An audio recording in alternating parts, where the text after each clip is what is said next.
Welcome to another edition of Coffee with Kevin.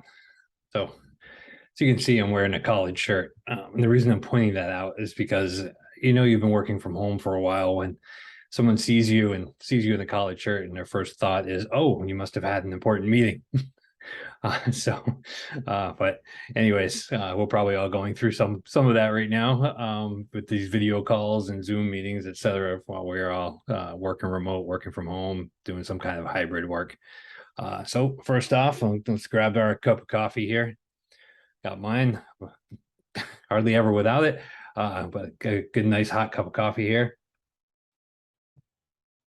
And I want to start talking about upgrades, uh, and not just ServiceNow upgrades, but application family upgrades. So I titled this one "Keeping Up with the Joneses" because it's really something that we spend a lot of time helping our clients out with, and I wanted to start the conversation and get some feedback from people how you're handling it. So back when I first started onto the platform, there were just major family releases, and as the platform has grown, there's so many applications that there's so much being released and so much functionality released on a regular basis. Now you have family of application updates and individual applications within those families updates, which great flexibility from a ServiceNow standpoint. They can release features a lot faster to very particular markets, very particular applications.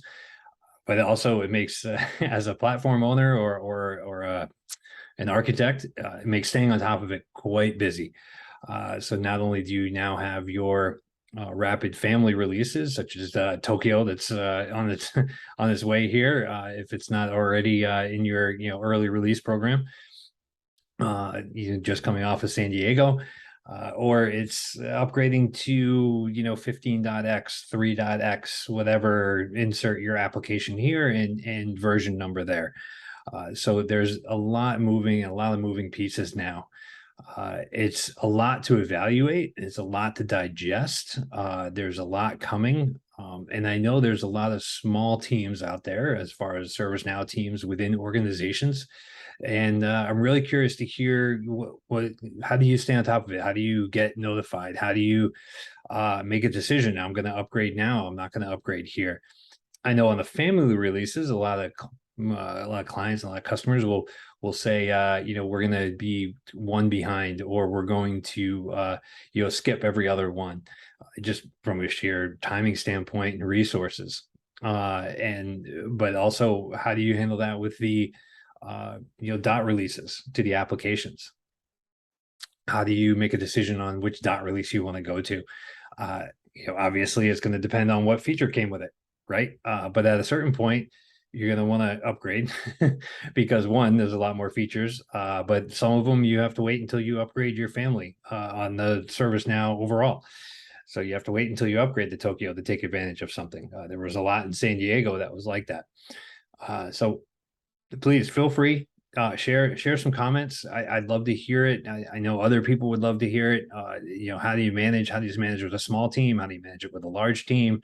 Testing cycles, regression cycles. There's all kinds of tools out there. ServiceNow is giving us much more with every release on how to handle upgrades, how to plan for those upgrades right within the system. And I'm curious how many people are leveraging those. Are you really taking advantage of all that? How much are you taking advantage of ATF or automated test framework to regression test on things as you go through those upgrade processes? Any and all, let's call it out. Let's share that information, and also brag about what the information, the processes you have.